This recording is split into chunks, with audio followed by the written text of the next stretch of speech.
Good morning, everyone. My name is Hang Yen, and I've spent over 15 years teaching English to students from over 40 different countries. I've watched shy teenagers transform into confident speakers.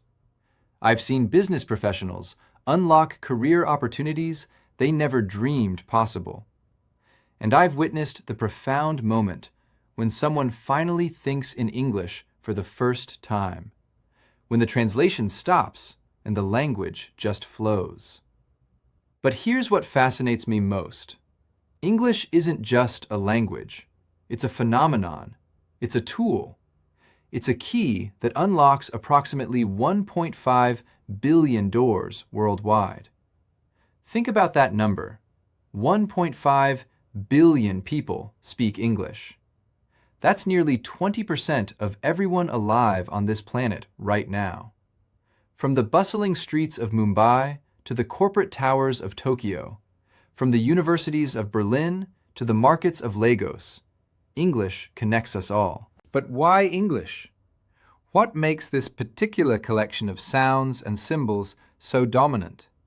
And more importantly, what can understanding this language teach us about communication, connection, and our shared humanity?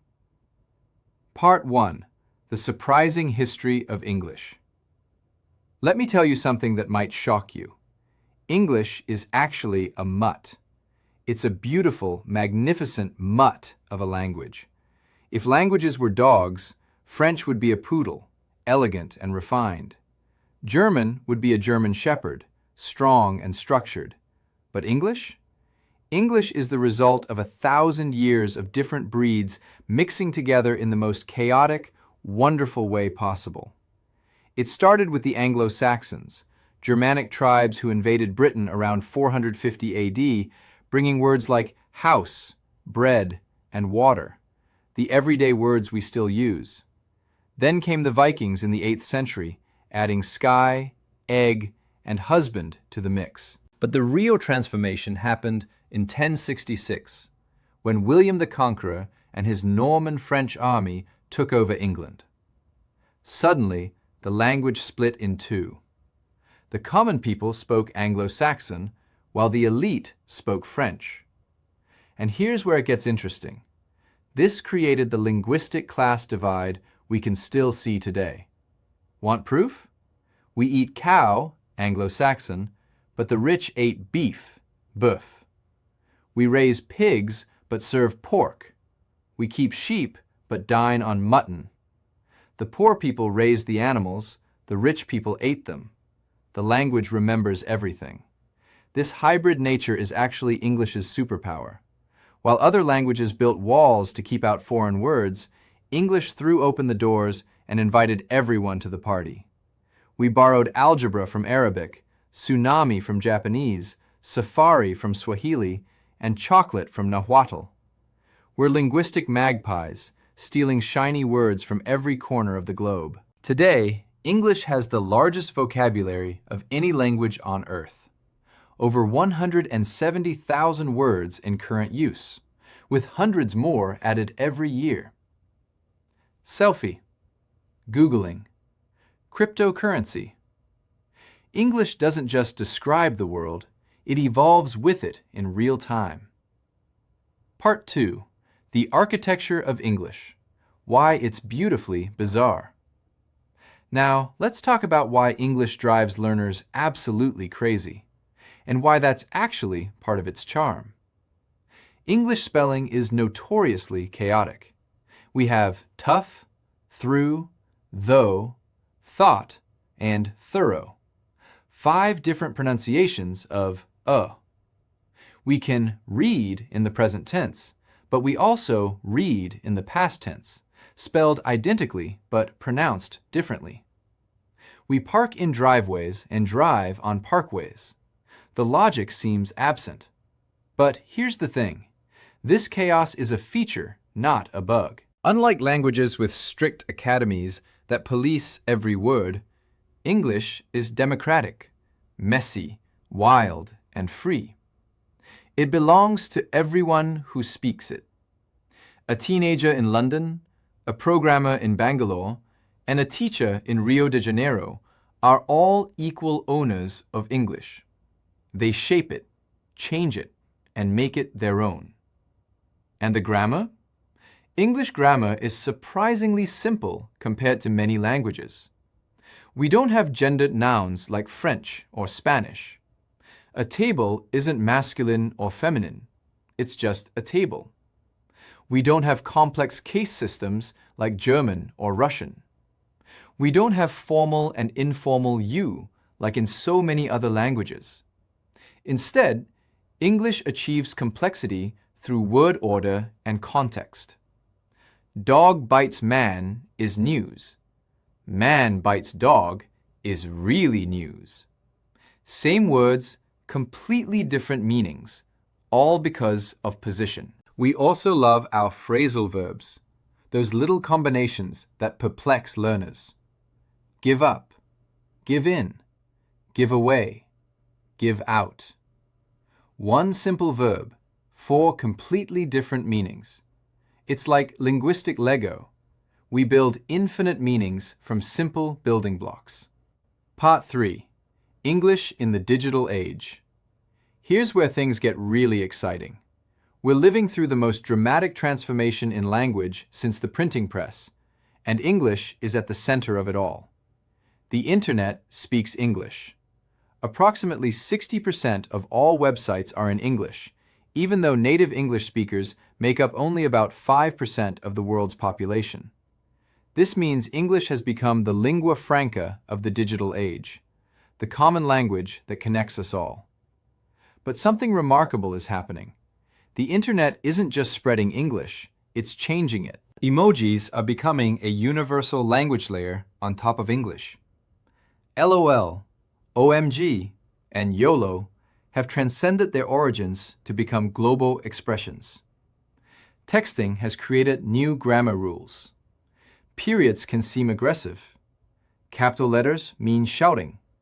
And K is somehow different from OK, which is different from OK. Young people worldwide are developing what linguists call global English, a simplified, flexible version of the language that prioritizes communication over correctness. And you know what? That's perfectly okay. Language has always evolved. Shakespeare invented over 1,700 words we still use today. If he could play with language, so can we.